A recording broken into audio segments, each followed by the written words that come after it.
Oh my gosh, guys.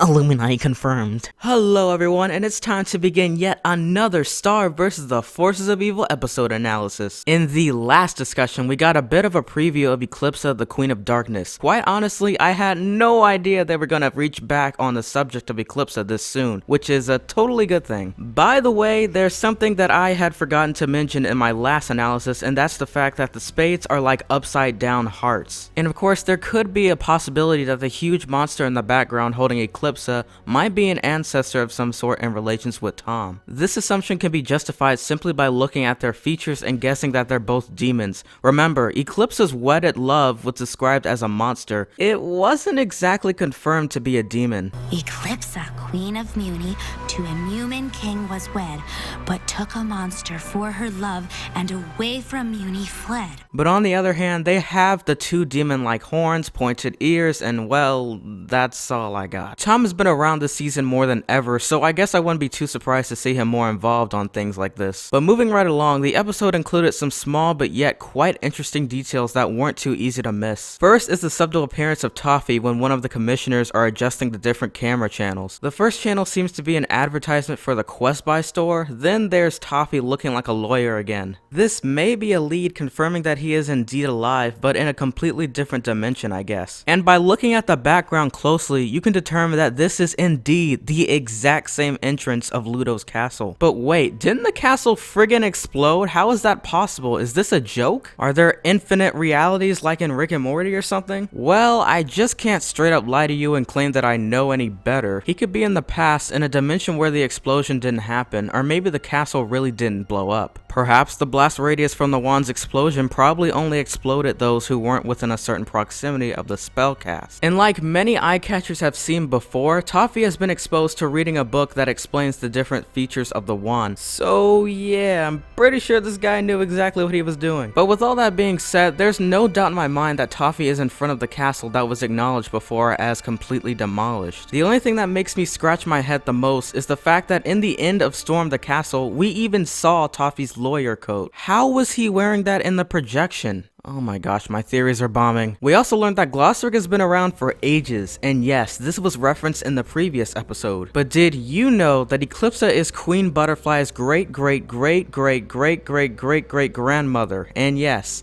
literally 8 greats ago. And Glossaryck wasn't even talking directly to Star Butterfly, he was talking to Queen Butterfly, so she's old. And there's nothing wrong with being old, you know, we should always respect the elderly. It seems that she may not really even become a true threat to Star, but instead it could be possible that the monster Eclipsa married actually was not the ancestor of Tom, but possibly even Toffee. There are not much similarities of the monster and Toffee, but who knows? For all we know, it could be this guy who's in the intro of each theme song nowadays. I mean, come on, even Ludo is in a different position. But I'm getting ahead of myself. I guess we're gonna have to wait till later episodes to reveal that. Glossaryck mentions how Eclipsa was the only one out of many who was wise enough to simply let him do his job as a mentor. It's funny how some of her traits actually match up with how spades are described as in the game cards. One that sticks up above the most is wisdom. And whoa, I'll be doing a different video dissecting the other characters with the rest of the chart, but don't worry, it'll be worth the wait. Doing some research on this matter will give me the ability to expound upon their characteristics a lot more. I'm a perfectionist.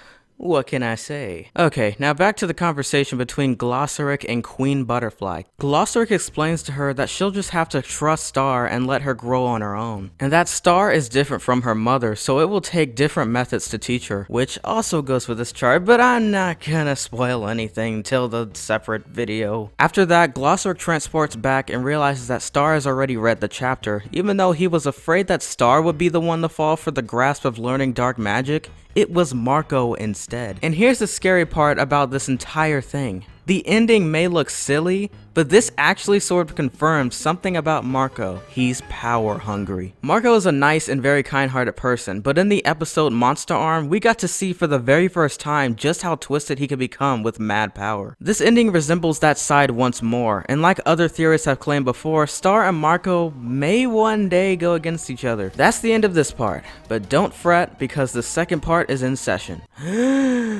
Marco starts babbling a bunch of embarrassing stuff in front of Jackie because of a curse called the Naysaya. It was a curse created by Tom after what happened at the Blood Moon Ball. I could have sworn at first that the monster hand was going to take over Marco again when he was waving his left arm. But then I realized that the monster arm was from his right arm, so... I guess not. The curse begins to fade away a bit more when Marco confesses to Jackie about his many insecurities. Psh. Thank goodness I don't have that thing on my neck. And I don't know if it's just me, but I think the ship for Starco just got seriously sunk in this episode. Not that I care or anything. But it totally did. The Naysaya even calls Star a friend, so I don't think that Marco likes Star as much as she obviously likes him.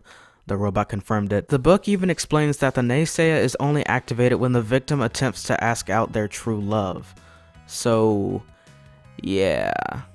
Whatever. The Blood Moon Ball episode told us that Star and Marco's souls are destined for each other, so I don't care how long we have to wait, but Starco will happen. Hey, what's going on, guys? It's the next big thing saying the outro for this video, and I'm just here to say subscribe and like the video if you liked it. However, if you somehow didn't like the video, then just don't pay attention to the dislike button. I mean, it's just a stupid button. It's just the upside down thumbs up button. It's stupid. It's why are you even looking at it? But yeah, guys, on a serious note, thank you all who have been supporting me all this time. It really does mean a lot to me, and I just wanted to say that publicly. Alright, well, I'm gonna end this video, and I'll catch you guys on the next one. Peace.